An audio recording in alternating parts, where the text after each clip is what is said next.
What's up guys, Petko here. Sorry for not being uploading videos in the past 2 weeks. There has been nothing new in the game.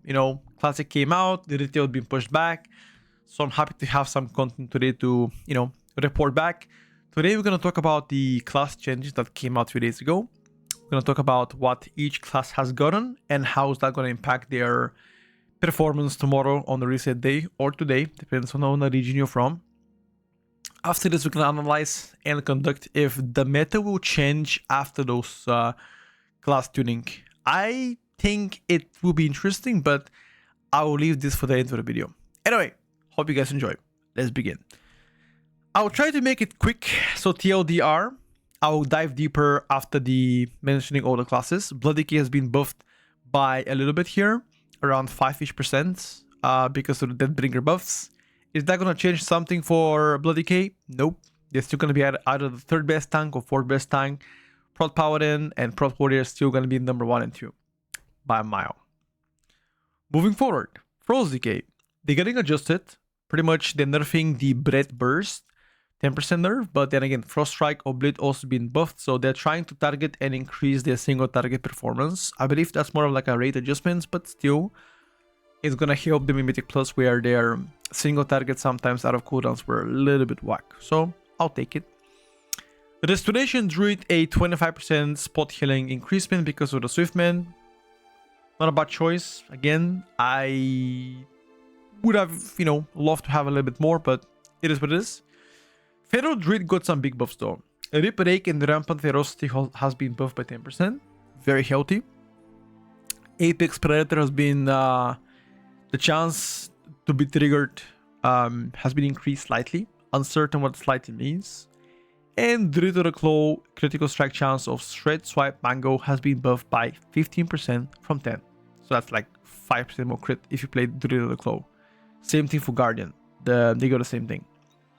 Overall, this should be around in a ballpark of like 4 to 6% buffs of Feral, which is pretty good, But that's not gonna change, the upper echelon of DPS specs. I still think you are going to be around slightly above average performance. Unfortunately, balance is just much better. Hunter. Survival Hunter is one of the sleeper specs. A lot of people are uncertain or unaware how good they are, and they are good. Luckily, you didn't get any changes from the plus. You don't really play pack leader, but yeah, Merciless Blow and Vicious Hunts have been nerfed, which again, fair enough. I still think you're going to be around 8-tier performance Mythic Plus survival, that is, so you should be pretty happy about it. Mage. Now, Mage has been in the conversation for a long time to get adjusted, and as you guys have known, Fire Mage single target has been problematic, especially Mythic Plus. So the changes to Fire Mage should bring the single target much higher. I think playing Frostfire is around like 20% buff on single target if you play Frostfire. Now, if you don't play Frostfire, that's still going to be fine because Pyroblast, Meteor, and Ashen Feather Phoenix got buffed as well. So even if you decide not to play Frostfire, you're still going to see at least like 6+% buff on it. I'm going to show you guys some percentages later of what each spec got buffed based on the data that I have from Wowhead. But pretty happy with Fire. I think they just needed the single target adjustments. AoE was already good, So I think that's a very good change. W so far. Frost Mage again. Frostfire received buffs. They're trying to balance out Frostfire compared to Spellslinger. I'm uncertain whether Spellslinger will be played now instead of Frostfire in Mythic Plus. I'm still gonna bet on Spellslinger, but we'll see. Maybe I'm wrong. We gotta see how big those changes are. Finally, Windwalker Monk has been buffed quite a bit. So first you have Conduit Hero Talent that's been quite juiced up. Then we have Fists of Fury by 20%, Blackout Kick by 8, Flurry of the Zwin by 40, Courageous Impulse has been buffed by I think like 60%-ish, give or take, maybe a bit more. So from like 125 value goes to 200, which is insane. Shadowbox threats also got some nice adjustments. So pretty much they're trying to balance out the Resto specs increase the monk AoE profile by quite a bit. I think single target is not a problem, but AoE, especially off cooldowns for monk, is just terrible. You're just doing tank damage. Like, unrealistically, it was just really bad. I think this is like a 5 to 7% buff in Mythic Plus. It's still gonna be bad. You know, I still think you're gonna be like C tier performance. Maybe lower B tier, maybe, but you just need more than this, in my opinion. Mistweaver, very minor changes for Conduit to the Celestial, buffed because of the Windwalker. I mean, I guess cross pollution. Protection Paladin has been seen some recent nerfs. I think Lightsmith is the biggest nerf here. If you don't play Lightsmith, then it's like almost nothing, so that's fine. Lightsmith should decrease your damage profile by a little bit. But I still think you're gonna be S tier. I don't think those changes will impact your performance. Still S tier. As you can see, Priest has no changes except for Holy Priest, and they're buffing Serenity by 25%. So you can expect the same combo to be continued dominance throughout the last couple of months of Season 1. So this Priest Prot Paladin combo is still going to remain the best following those changes. Unless there are more 1107 class tuning, which we're gonna find out in the following days.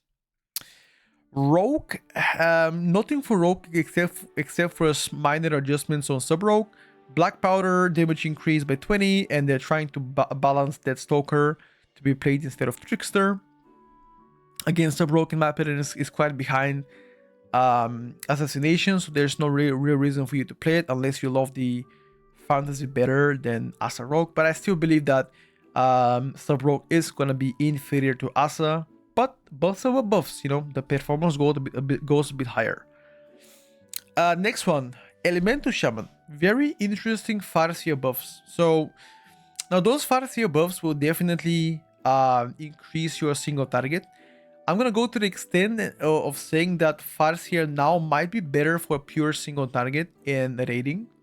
But for Mythic Plus, you are still likely to play Stormbringer for most of the cases. Now, I will try Farseer tomorrow on stream for a few hours to see how things are, but I'm not really... I don't think these changes are enough to replace Stormbringer for Mythic Plus. I don't think so. But then again, I'll try tomorrow. I report back. Restoration Shaman cross pollution buffs based on a Farseer adjustments. Lava burst damage by 15% and chain lighting by 30. Fine, I'll take it. That's small W. Enhanced Shaman also got some adjustments here. It's just a nerfs for Enhanced Shaman, which I think was definitely warranted. They were the best DPS pick by a mile. So all Maelstrom weapon spenders damage reduced by 8%. That's gonna definitely hit them, but I still think they're gonna remain S tier. Yeah, they might not be S plus anymore, but still S tier. They're still gonna be insane. Those nerfs are not big enough for them to be like, you know, going down a tier. So if you enhance main, you can chill. You're still good. Warrior. Colossus buff on Arms Warrior. I guess Colossus buff for Protection Warrior too. I think Protection like to play Mountain Thane. Is that gonna change now after the Colossus buff? I'm uncertain. They might. But I'm disappointed to see that Fury and Arms did not get any core adjustments, rather just Colossus Hero Talons adjustments to bring it more in line. Pretty disappointed, not gonna lie. And if nothing of this makes sense for you, I'm gonna show you the raw data here. This is from Wowhead. We saw it today on stream. So pretty much Bloody K is getting a 5% buff on single target in AoE based on a Hero Talons adjustments. Froze Decay is getting 1.2 to 1.3 single target in AoE buffs if you are playing Deathbringer, and if you play Rider of the Apocalypse, you're getting 5.5 to 5.2. Pretty good, you know. Is that gonna make, for example, Riders better now than Deathbringer? I have no idea. Maybe. Who the fuck knows? We're gonna try it out.